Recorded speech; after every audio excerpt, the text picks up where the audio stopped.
Phase 4 of Wrath has everything. Invisible mounts, legendary axes, and brand new dungeons like Forge of Souls with plenty of Sylvanas and Lich King lore. But not just anyone will be able to participate in the new content. This is the first phase in WoW history where your gear score and item level actually matter. If your numbers aren't high enough, you'll be stuck on the sidelines watching your friends kill the Lich King without you. So let's talk about the exact item level requirements for each new piece of content and how to get your characters to those requirements in the shortest time possible. First though, we have to go back to the beginning. Originally, Random Dungeon Finder wasn't added to Wrath because Blizzard wanted to maintain the spirit of Classic. That spirit was the social aspect related to making groups, as well as the open world feeling that Classic is known for. It's not just RDF though, you can really trace a clear path from Phase 4 in all the future retail design decisions. Icecrown Citadel itself feels a lot closer to a retail raid with extremely challenging mechanics. Some high-end raiders even consider Heroic Lich King to be similar to a mythic level fight. Then there's the account-wide mounts and pets, which push the game towards being account-focused instead of being character-focused. But back to RDF, this is really the most retail feature of them all.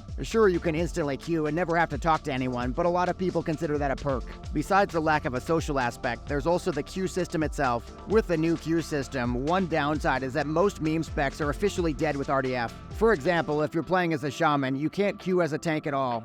There are players that played the original 3 expansions as shaman tanks just because they found joy in making it work, but now the game decided they aren't worth keeping around. On top of that, if you want to queue for heroics or the new Frozen Halls dungeons like Forge of Souls, you'll have to have a minimum item level requirement. It doesn't matter if you theory crafted an insanely good trinket like Soul Preserver. Blizzard just wants you to follow their exact specific gearing path. If you don't meet their math-based item level requirements, you're just really out of luck. Since the game is now all about meeting numbers requirements for better or worse, this is a good time to jump into what those actual requirements are. The number that Blizzard uses to gatekeep the dungeons isn't actually gear score. Instead, they use a number called the average item level. It's just counting the single highest piece of gear you own for every slot and averaging them together. Average item level pulls from not only your equipped items, but every piece of bound gear in your bags and your bank as well. So starting off with heroic dungeons, the average item level requirement is 180. With the methods I'll discuss later in the video, this will only take a few minutes to get, so don't worry about it too much. Moving on to Titan Rune Alpha mode, you'll need at least 187 item level.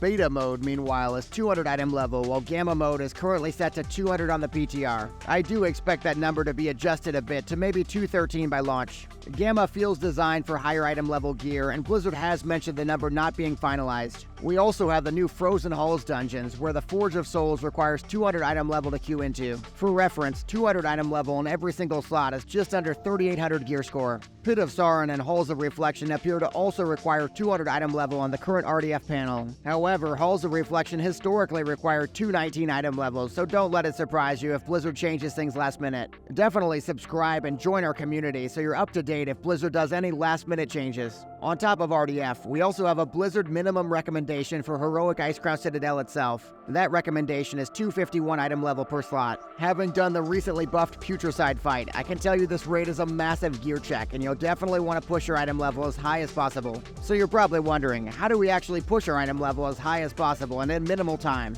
As an example, let's say I just hit 80 on a big Fury Warrior and I want to jump into Titan Rune Gamma as quickly as possible. That's of course because I want to get Defiler Scourge Stones, which can be turned in for items like the Flare of the Heavens or the Dual Blade Butcher.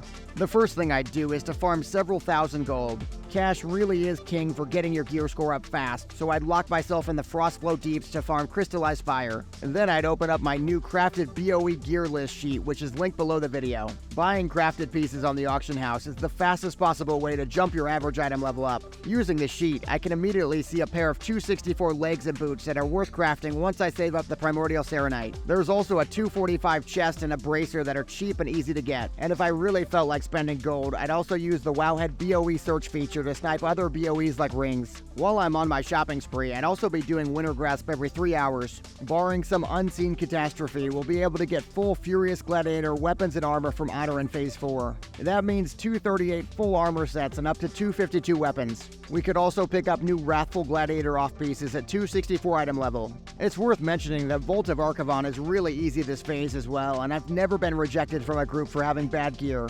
Also, don't forget that we can grab a 251 shoulder from the Wintergrasp vendor with all our extra marks. If I'm feeling really adventurous, I'll also hit up 10 arena games each week. That way I can hopefully buy discounted Relentless 251 gear on the cheap.